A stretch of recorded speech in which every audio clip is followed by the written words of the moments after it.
So let's see here. Saudi Arabia trip. So there's Pastor Kerry.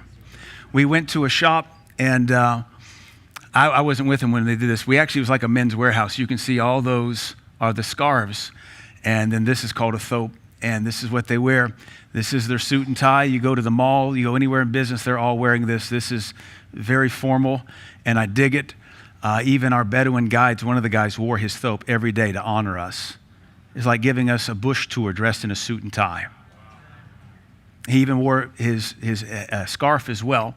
So Pastor Kerry, of course, he's one of my dear friends. We've known each other 10, 11 years. He has this immaculate beard, and Saudis love a beard, and he kind of beard trumped them all. We stayed at a 5-star hotel the first 2 or 3 nights that one of our friends paid for, who's very good at miles. And actually one of the crown princes came while we were there and stayed in the hotel. I never saw him. I saw his entourage pull up, like 20 cars, all black Land Rovers and security. And I said, what's that all about? One of the crown princes is here. So he stayed in our hotel. But Pastor Kerry was saying he was in the elevator with some Saudis, and he said he caught one of them just admiring his beard. So Kerry said he looked over and smiled at him, and the guy went, yeah. So one of the reasons Pastor Kerry was on this trip is he's filming a new documentary about transhumanism, and it's complicated, take you 10 minutes to explain it, but so that's one of the reasons we met a film crew from Hollywood. Actually, they flew in and they did a lot of filming after our time in Tabuk. Pastor Kerry and his team, and then the Hollywood film crew went down to Jeddah to interview a professor on some issues. There's a lot of stuff I can't say, and there's actually a point in our service tonight. We'll turn the stream off, and I'll share some more stuff, simply because of just sensitive stuff. Anyway, so then there's Matthew Ung and his thope, Pastor Kerry, and then Isaac, and then there's me done up there in the shop.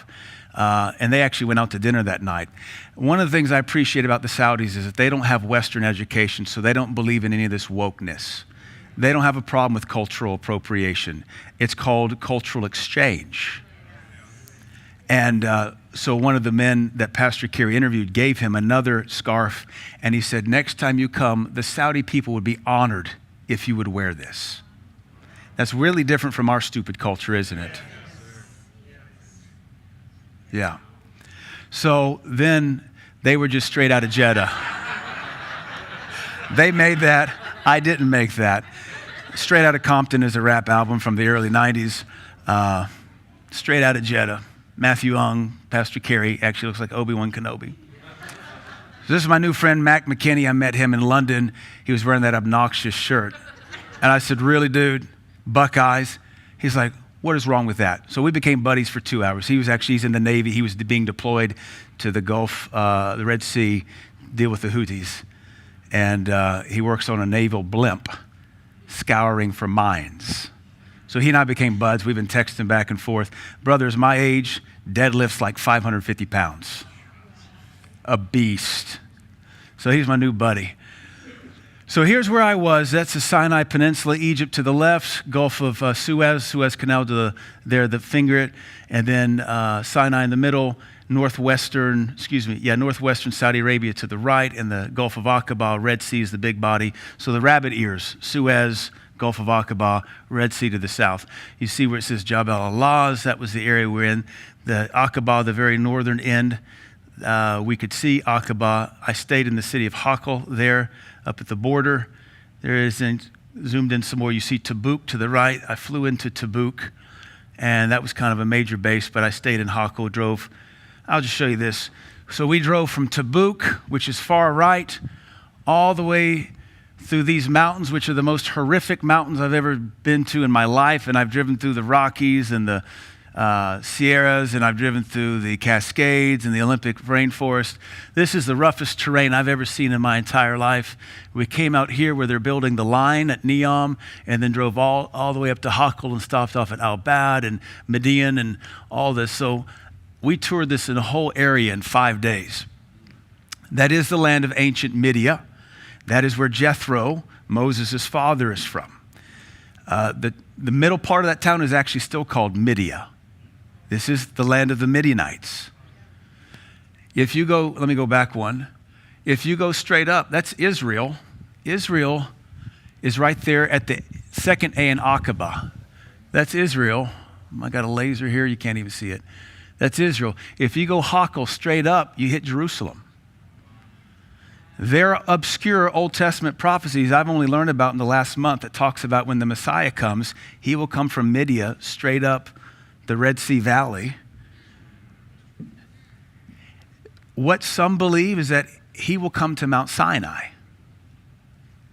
And there's prophecies in the Old Testament that I've never seen, but they're there. So the question then becomes, is it Mount of Olives first? And it looks to be Mount of Olives. Then he goes down to Mount Sinai, gathers the Israelites who have been fled, and leads them back into Israel. And it's a straight northern shot. Same route the Israelites took in the Exodus once they went into the Promised Land. So one of the big issues is for the last 200 or 300 years of American theology or Western archaeology, the Sinai Peninsula has always been believed to be the site of the Sinai or the Exodus wanderings, but it doesn't appear to be that case. It appears to be northwest Saudi Arabia for a lot of different reasons. So anyway, this is Tabuk. This was outside our hotel window. Mosques everywhere, and I'll be honest with you, the call to prayer never bothered me once. I'll also say this, say it multiple times, I have never felt safer any place in my entire life than in Saudi Arabia. I feel safer there than in Nashville. I feel safer there than in Knoxville. I feel safer there than even in this town. I cannot explain it to you. Even Pastor Kerry and I were discussing it. It's like there's a righteousness here. And we discussed that. Like, why does it feel so clean here? There isn't a religious stuffiness. And we just debated this for 2 or 3 days. We came to the conclusion it's because they are Muslim. They live their faith. Now, I shared with you, Saudi airline is a dry airline. There's no alcohol because alcohol offends Muslims, not Christians. No, Christians are winos and drunkards. So Saudi is a dry airline. The movies are all clean. And there's a prayer room on every Saudi flight. The guy I sat with was a Bangladeshi Muslim who actually lives in London as an accountant, really great guy. He and I talked theology for about an hour or two. He got up sometime in the flight and was gone for an hour. And I said, here's how my American mind, he's either hooking up with somebody, that's my American mind, or he went to the prayer room. So he came back and we were talking. I said, did you go pray? Yeah. And I said, I have a lot of respect for you guys. Because no American Christian nation airline would take their alcohol out, take nudity out of their movies, or put a prayer chapel on an airplane. Because that's seat space. I said, how many guys can fit in that prayer room? He said, maybe 6. And that's on your face. And if you ever watch them pray, they go down, they come up, they stand up, they do this. They have a little format they do. I've seen them do it all over the world. So we get there, and there's a righteousness, and it's because even Islamic righteousness is Mosaic in law. Thou shalt not kill, thou shalt not commit adultery, thou shalt not lie, thou shalt not steal. It's very Mosaic because Islam is based on Christianity and Judaism, developed in the 6th century. That's 600 years after Christ, right? And they live it because Saudi Arabia is called the Kingdom of Saudi Arabia. It is a true theocracy. And the king, the crown prince is Mohammed bin Salman. He rules with a true rod of iron. And being there under that for 7 days, I understand what the millennial reign of Christ is going to be a lot like. People don't sin there. Now they do, but they fear to because they actually enforce their laws for the glory of their God. I landed at 2 o'clock in the morning from Riyadh to Tabuk. Now, mind you, I'm in Saudi Arabia, and I think like you guys do because I watched 9/11 live on TV. And then I saw the 9/11 reports and how Saudi Arabia was involved. So I have all sorts of fears in my mind. And then you have people saying, why are you going to Saudi Arabia? Don't you love your family? And well, I know God, and he told me to go. So so it's not just Riyadh, which is a big modern city. Now I go to Tabuk, a place never heard of, land at 2 o'clock in the morning, 1:30, 2 o'clock, get my luggage, and nobody meets me because I'm all by myself. And now I have to get to the hotel 30 minutes away by myself, don't speak Arabic. And I don't know if you know this, I don't look Saudi. And coming off of an airplane from America with a Seattle Kraken hat, my little American puffy vest, I really much scream America. And yet I never felt more safe. And I get out there and nobody's rude. They're like, taxi, taxi. I was like, well, I have an Uber coming. I ordered an Uber and it kept taking longer. Taxi, I was like, I don't need a taxi, Uber. And so they were all kind of jockeying for somebody to take. So this one guy comes up and says, you want a taxi? And I said, I have an Uber coming. He says, how long? And I said, well, 14 minutes. Now 15 minutes. He said, come, we go quick. I said, all right, how much? He said, 50, which is SARS. It's like $13 to take me 30 minutes to a hotel. I feel like that's pretty fair. Now the Uber was going to be about $8. Well, what's 13 to me, right?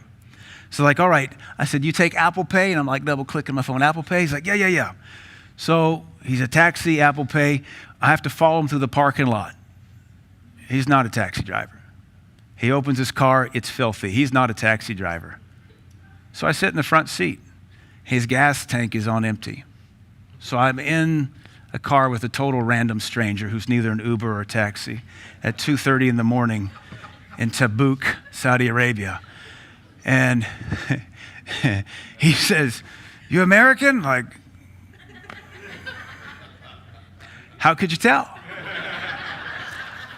And I said, yeah. He said, I good Saudi. And he broke in. I'm not trying to make fun of him. He spoke way better English than I speak Arabic. He said, good Saudi. And very broken English. He said, you like music? Yeah. So he cranks on Adele.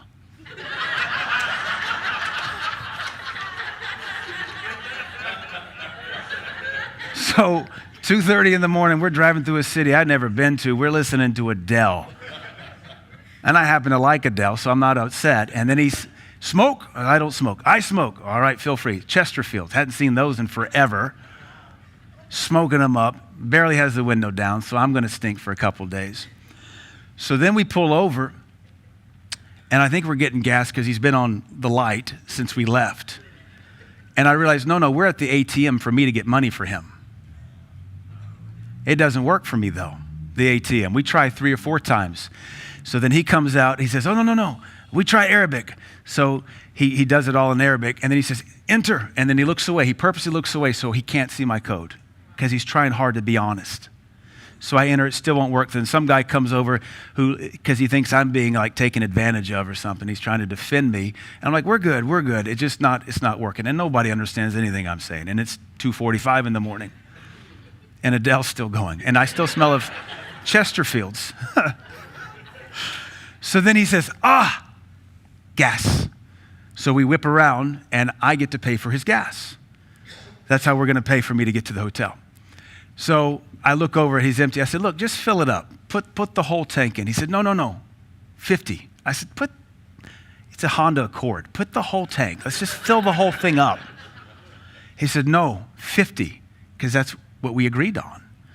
So I said, all right. So he stops it at 50, and then he gives me the little mobile register so that I can enter it in, so that he can see we're being honest about the whole thing. So I scan it, processes, you want receipt? I'll take receipt. It's all in Arabic, means nothing to me, so I wad it up, throw it away. So we drive, I have no idea where we're going. We're going the wrong direction because I'm watching it on the maps, but it's because we have to turn around to get back on the highway. Anyway, 30, 40, 50 minutes later, we've been to an ATM, we've been to a gas station, and really I just paid this guy $14 in gas to take me from the airport to the hotel. And then he gave me his number. He said, you need taxi? You call me. And his name was Mohammed. Mohammed, you call Mohammed. Good Saudi. And so I would do it all over again. I ended up Ubering about 9 or 10 times while I was there. Got really good at the Uber. And total respect in every direction. I found the women to be unbelievably kind, sweet, polite. The total opposite of Cookville white women. Total opposite. The Cookville Christian white women hold nothing in their demeanor to the Saudi women who were so polite, so sweet, even when they're full veils because they've made the Hajj and now were considered very holy. Very happy. You could see them smiling in their eyes, happy to help you in any way they could. I just was very much overwhelmed with their hospitality. And anyway, so here's a mall we went to. Exquisite. Probably, I say 20 perfume cologne shops. The whole nation smells beautiful. I bought some oud. I didn't put a picture of it. Oud is the incense wood they embalm Jesus with. It's my favorite thing. I paid $30 a gram for it. I bought 10 grams. So I bought $300 worth of spiced incense that barely fits in the palm of your hand. The high-end stuff was $100,000 a kilogram or $100 a gram. 10 gram minimum, so $1,000 for a handful of spice wood. So actually the shop is right there. You can't see it, but I took a picture of it. This region, Tabuk, which we showed you is the northwest area of Midia, it's called the Tabuk province. It's important because there are petroglyphs all over that show Egyptians or someone with Egyptian culture has been there. This is actually a petroglyph of an Egyptian boat, the papyrus boats. That's about 150 miles from the Red Sea and the Gulf of Aqaba. You can't see it. I apologize. I was meant to say, if you want to move closer, feel free to do it. You're not going to disrupt me now. We'll have more pictures. These are petroglyphs of cows near Tabuk City, and they're Egyptian in styling. So like, why do we have all these Egyptian-styled petroglyphs way, way, way across the Sinai Peninsula, across the Gulf of Suez, across the Gulf of Aqaba? And we'll have better pictures than these. I actually zoomed in on that. You can see there's some guys in the bottom left, so how big this rock is. We'll zoom in on this. This is another rock. This is all Proto-Hebrew. It's already been interpreted, and it actually chronicles a young girl's life. There's a couple letters I recognize that are the letter Yah, which is how they spell Yahweh, which in this era, that's how they wrote Yah, was just with the YH, the Yah. And there's a lot of other stuff. So this is a huge rock that is just covered in what they recognize as Proto-Hebrew, the early formation of Hebrew language in Saudi Arabia, the land of Midia, 3,500 years ago. Exodus 14, we're going to read a few verses. And then I have some thoughts I'm going to maybe jump into and read. Exodus 14:11. We're going to jump around the Exodus story a little bit. I'm going to try to give you the setting.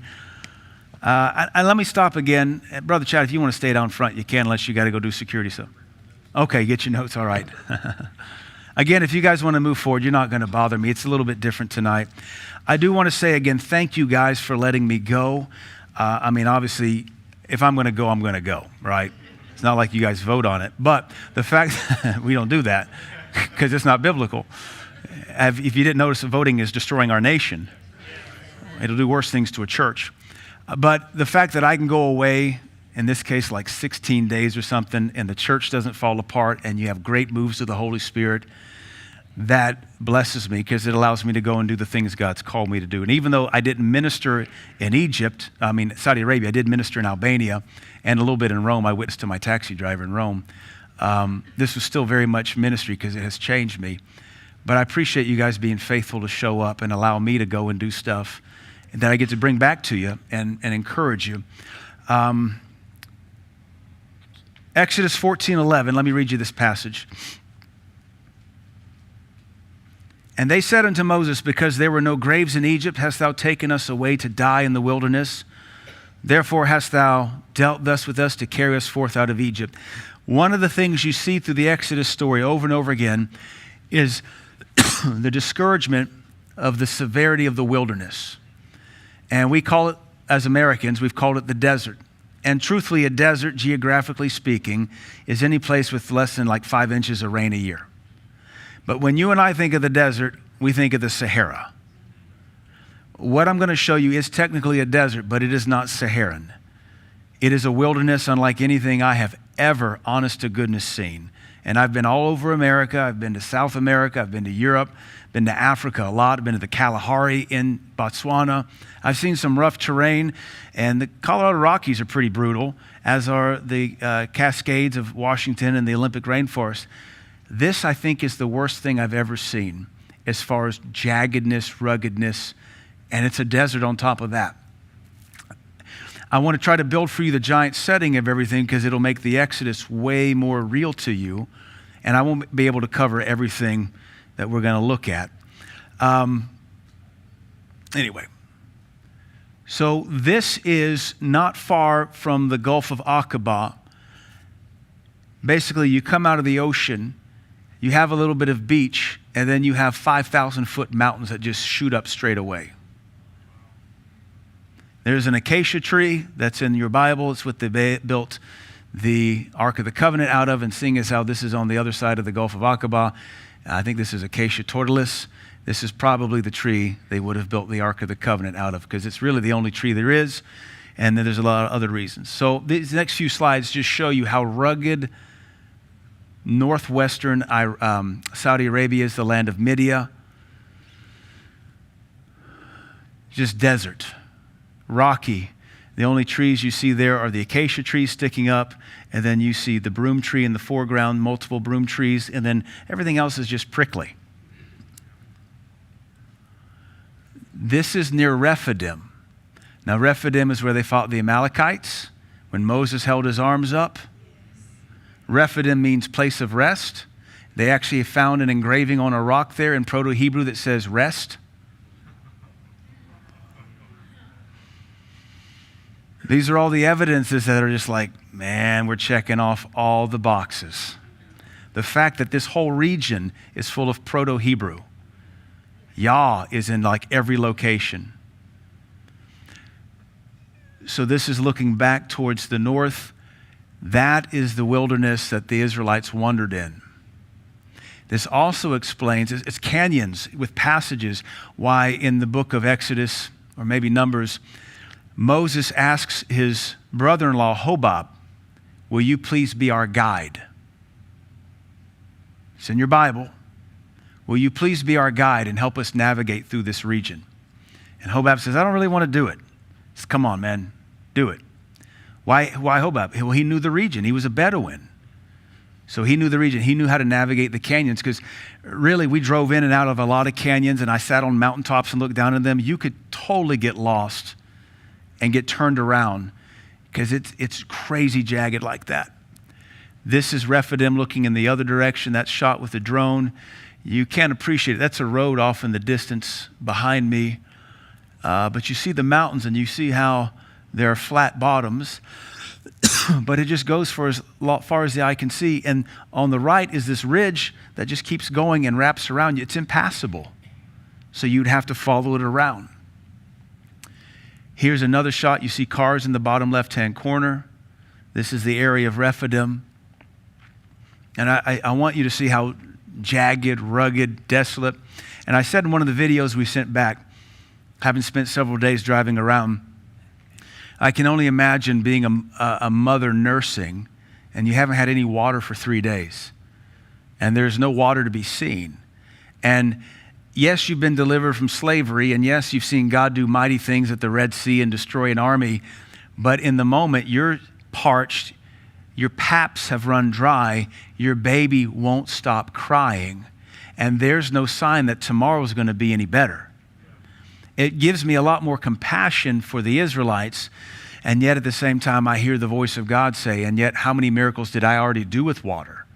Turn the river to blood, split an ocean. What's a little bit more water for me? That is one of our Bedouin guides, Abdullah. He is my hero. Dude is a billy goat. Again, this is just looking down into the wilderness that they would have wandered through. You see how desolate, rocky, craggy, and dry it is. You can herd sheep there. We saw several goat herders and camels run around freely, and the goats and the sheep just graze on things I didn't even know were there, but it can be grazed upon. Abdullah convicted me. He's a Muslim. He's a devout Muslim. Smokes cigarettes. They all smoke cigarettes. Actually, now it occurs to me, it would be funnier if they smoked camels.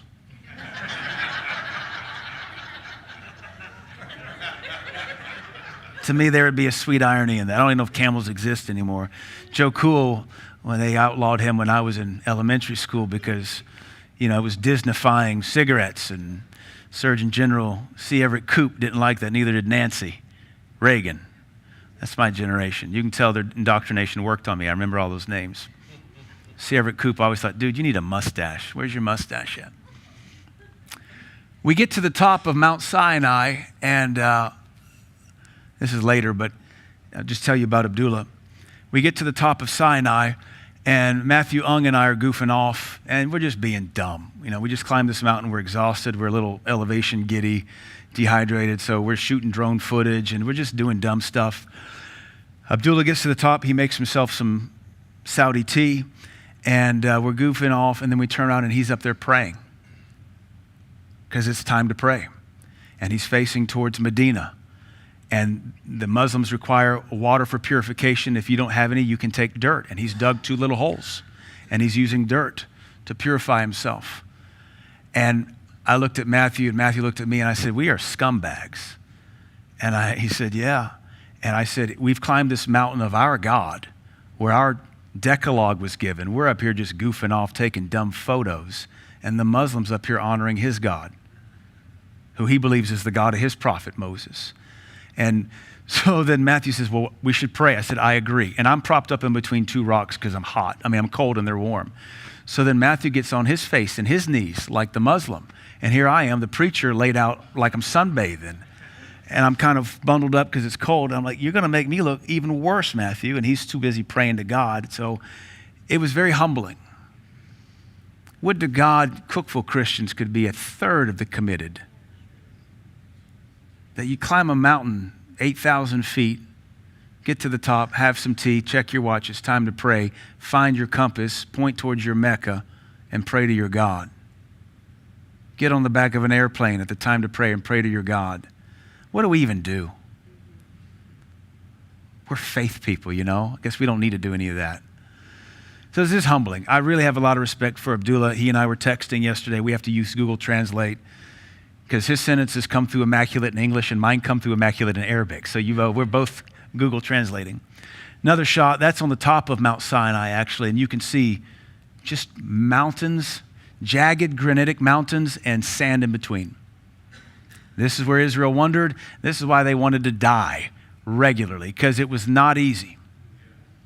And yet that not easy season was preparation for going into the promised land, which was also not going to be as easy as their slavery was. No rain here. Egypt, they irrigated by the Nile River. The Bible says the land of the promise is not like where you've come from in Egypt, where you irrigated your crops by dragging your heel. This is less water. Israel's going to have rain, but it still isn't irrigation with the heel. It's still going to take faith and prayer. So it's preparation. Again, here's another, what's called a wadi. This is a bulk of everywhere we drove, looked just like this. Acacia trees, scrub brush, and that's it. But the other interesting thing is these are all very flat bottom, wide valleys where you could camp lots of people. Exodus 24.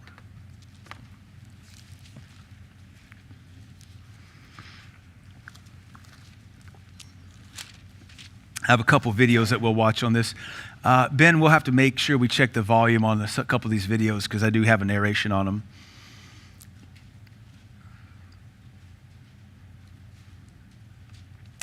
Let me say this as you're turning there. When I was in Saudi Arabia, we were never gawked at. We were never stared at as funny. The day I bought this thope, they wrapped my head up in a Yemeni style. I went everywhere dressed up in a turban. Nobody thought anything of it. I actually got compliments. One of the guys said, that looks really good. We were never gawked at.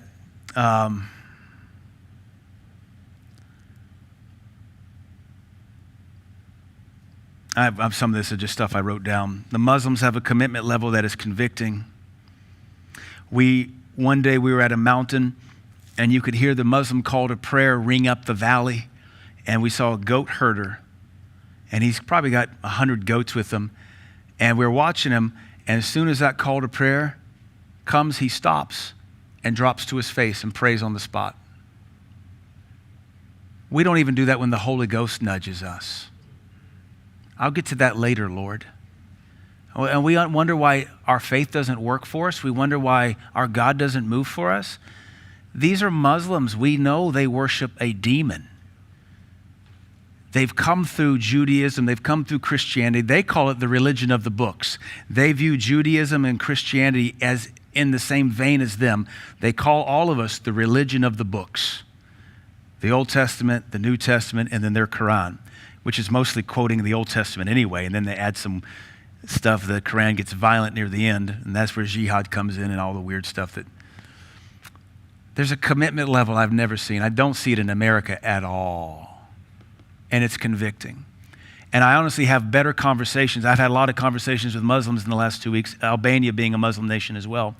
I have deeper theological conversations with just the average Muslim than I do the average Christian. And the average Muslim knows their God better than the average Christian does. And they're more eager to talk about him. The other thing I would observe is being in a theocracy with a prince that rules with a rod of iron. And I think we've all heard the stories that you don't steal in Saudi Arabia, they cut your hand off. And they still behead people regularly and publicly, and I think you should. One of our friends said he had a friend who was a military commander there, and as a Westerner had been to public executions or public beheadings, and had watched a man lose his hand publicly in front of everybody. It puts the fear of God, and you don't steal.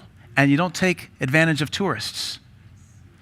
They cut his hand off. They drugged him, and they took it off with a sword. They had medical doctors there to treat it, but they did that publicly to send a signal. Our nation used to hang thieves, horse thieves. I don't know why the noose is associated with racism. We hung white folks too when they stole horses. Putnam County Square did. But being under that theocracy, I understand what's coming with the reign of Christ. But it also made me understand why our freedoms have been used to destroy us. We have the freedom to make decisions, and we should not be given that freedom. Like, your children are free, but you don't give them free reign to make any decision they want, do you? Because they're children, and you can't trust them to use their free will. And Americans are children, and you can't trust us to make free will, because when we do, we come up with 1,000 new genders. And then we march for the right to be it. We have as many genders as we do hair colors now. So there's something about a theocracy that I'm not saying anybody should have one today, but I'm telling you, I've never seen a culture and cities so organized, so pristine, so respectful, so unified.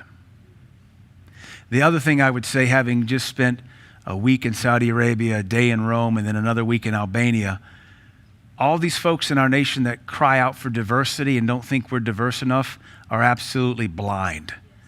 Because the one thing that is so apparent when you touch base, you're in Saudi, everybody looks the same. You're in Albania, everybody dresses the same. It's all black. Everybody dresses in dark colors. You land in America, you land in Georgia, you land in Atlanta. There's your SEC sports guy. There's your TikTok influencer. There's your Texan businessman. There's your hippie chick who smells like patchouli and BO with dreadlocks. There's your 500-pound black woman in a wheelchair with big old hula hoop earrings. There's your gay guy. There's your lesbians. I mean, we're diverse out the wazoo. It's unbelievable how diverse we are, and we're still calling for more of it. To what end? We're identifying ourselves based on our color and our dress, and we have no character beneath any of it. Anyway, Exodus 24, 1 through 4. And he said unto Moses, come up unto the Lord, thou and Aaron, Nadab and Abihu, and 70 of the elders of Israel, and worship you afar off. And Moses alone shall come near the Lord, but they shall not come nigh, neither shall the people go up with him. And Moses came and told the people all the words of the Lord and all the judgments, and all the people answered with one voice and said, all the words which the Lord has said we will do. And Moses wrote all the words of the Lord and rose up early in the morning and builded an altar under the hill, or that is at the base of the mountain, and 12 pillars according to the 12 tribes of Israel. And of course, Exodus says, don't build, if you build me an altar, do not lift up an instrument to it, to chisel it, because you'll defile it. So I want to show you one of the other evidences that we are at the mountain of God. So this is us hiking up the mountain of God. You can see we're looking down into a flat plain. That flat plain is actually not flat. It's got a pretty good pitch to it. It's what's called an alluvial plain or a washout plain. It's all cobbles and boulders and pebbles that have washed down from the mountain's erosion. You can kind of see a little bit of a canyon to the right. It's maybe 15 or 20 feet deep. That canyon is cutting deep into the fluvial plain. But you certainly can see where the mountain basically hits the bottom and stops. It's the base of the mountain. All right, you follow me? What we're about to look at, and you can't see it from where you're at, here's the bottom of the mountain that's relatively flat. This is the alluvial plain or fluvial plain, and there are 3 lines here. Mountains jutting up here. I'm probably 500 or 600 feet above this. This is the base of the mountain. It doesn't get any more bottom of the mountain because as soon as you leave this spot here, you start going up. So here's this video. Can you see those 3 lines? It's at the base of the mountain. Obviously stacked stone walls. Here's a drone footage that Matthew got. And you can see the archaeological record is that these are animal pens. This is where you would house animals. To what end? Here in the upper corner is a final stall, and then 3 squares that are broken down because if this is Moses' altar, it's 3,500 years old. In 2002, the Saudis did an archaeological dig there and found animal bones in those 3 squares. Here is the map of it, so we'll go back. So you see that. There's your actual survey. So these long, elongated walls are the animal pen, a final pen there in the upper right-hand side where you'd house them and then take them to chambers 1, 2, or 3 that are only about this high. And in the archaeological dig, they found old animal bones there. This is believed to be the altar of Moses that we just read about. We'll read verse 4 again. He rose up early in the morning and builded an altar under the hill or at the base of the mountain. What's the modern translation say? At the foot of the mountain. It doesn't get any more foot of the mountain. And they're stacked stone altars. I mean, what's an altar look like? It's just a place where you kill an animal and burn it. That was with ash and bone. They found ash and bone. There's no doubt they're altars. Now, the other trippy thing is this. There are 10 of these pillars. 2 are missing. And let's see if these 12 pillars are right here. There's only 10 that can be found. They don't know what happened to the other 2. But they're chiseled and they come out of a quarry a little bit up the mountain, about a third of the way up the mountain. And I looked at these, I investigated them. You can see the chip marks where they were hand chiseled. And they're sitting there right where verse 4 says. He builded an altar under the hill and 12 pillars. And you sit there going, wow. I don't know what else to tell you. There's Proto-Hebrew everywhere. Here's an altar at the base of the mountain. Here's 10 pillars. It's easy that 2 could be carried off or be broken or something. The site's been abandoned for 3,500 years. The fact that we can find 10 of them, and they're perfectly round, and they're all basically the same size. Now, probably 500 or 600 pounds apiece, so you're not moving them. Nobody's going to steal them. This has been a Bedouin area for 3,500 years. Bedouins don't need them. They don't have rednecks. Rednecks destroy a lot of stuff for the name of boredom. Yeah. So again, where that person is the head of the altar. So you can see how it is the base of the mountain, and then it goes up from there. So let's talk about the golden calf, Exodus 32.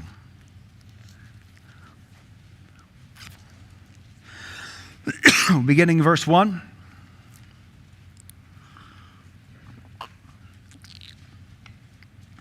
And when the people saw that Moses delayed to come down out of the mount, the people gathered themselves together unto Aaron and said unto him, Go, make us gods which will go before us. For as for this Moses, the man that brought us up out of the land of Egypt, we wot not that what is come of him. And Aaron said unto them, Break off the golden earrings, which are in the ears of your wives, of your sons, of your daughters, and bring them unto me. And all the people brake off the golden earrings which were in their ears, and brought them unto Aaron. And he received them at their hand, and fashioned it with a graving tool, after he had made it a molten calf. And they said, These be thy gods, O Israel, which brought thee up out of the land of Egypt. And when Aaron saw it, he built an altar before it. And Aaron made proclamation and said, Tomorrow is a feast to the Lord. And they rose up early on the morrow and offered burnt offerings and brought peace offerings. And the people sat down to eat and to drink and rose up to play. Verse 7, the Lord said unto Moses, Go, get thee down, for thy people which thou hast brought us out of the land of Egypt have corrupted themselves. And I like it here, the Lord says, your people, not my people. Every parent gets that. Do you see what your son did? Not my son. That's your son. They've turned aside quickly out of the way which I commanded them, have made themselves a molten calf and worshipped it. I wrote an article 10 or so years ago about Apis. Apis is the Egyptian god, the only god out of the Egyptian pantheon that's a living being. It's a real cow. They worship that cow, and much has been made of it in historicity and Egyptology. So let's look at what they believe is the golden calf worship site and the evidences. You can't see here. I'll zoom in. This is near the base of the mountain. This is actually on one side of the mountain. This is a giant rock, as you can see, covered in petroglyphs. We zoom in on it, and it's covered in Egyptian-styled cows. Now, there's Mount Sinai. This is a video. That's the top of Mount Sinai. I'm going to zoom out. Sinai, Jabal Makla. Bring it up, the volume. And I will zoom out and show you the valley. There's the highway for scale, some equipment. And now we'll follow this brief road to what is believed to be the golden calf worship site that is covered in probably 20 or 30 cow petroglyphs. And so you can see how if they were down here having a demonic worship orgy, cheering, singing, and dancing, it would have been very easy for Moses to both see and hear it from up there. But imagine the time it would have taken to get down from up there down to here to put a stop to it. So these are the petroglyphs that are all over this giant rock. And this is Mount Sinai in the background, the high black peak. So I just picked some of the best petroglyphs that are on this rock. Same Egyptian-styled bovine, all over this rock. So what the archaeologists agree, even the ones who don't believe Israel was present here, they said there's no doubt cows were worshipped here. They also say the evidence says it was a short-lived cult because there aren't petroglyphs of cows anywhere else in the region, only here. So they worshiped cows for sure in the Egyptian fashion, and it was very short-lived and localized. Well, we would have an explanation for that. As far as the altar Aaron built, he would have destroyed that and torn it down, as well as the calf being ground into powder, strawn on water, made them to drink it so that they would defecate out their god. So, pretty strong evidence. The close proximity, I sent you the video last week where I'm on top of Mount Sinai and I zoomed into the mountain. You can see it clear as day. And if you can imagine, we know 3,000 people were caught up in that cult.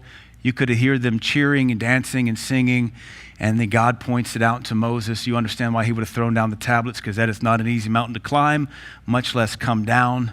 And I'm sure he threw it down to get down quicker to destroy these people. And you know from the book of Exodus that he said, who will destroy these? And the Levites said, we will. And he said, well, you just earned yourself the priesthood. It's interesting that the Levites were chosen to be priests because they executed the idol worshipers, which is a sermon in there for those who would want to be ministers. If you can't kill sin, don't worry about ministry. You'll never see it. All right. It's 8:10. I want to go ahead and kill the stream here. If you're streaming with us, I have to kill it for information sensitive stuff. So we love you. God bless you. See you Sunday. Bye. Kill the stream.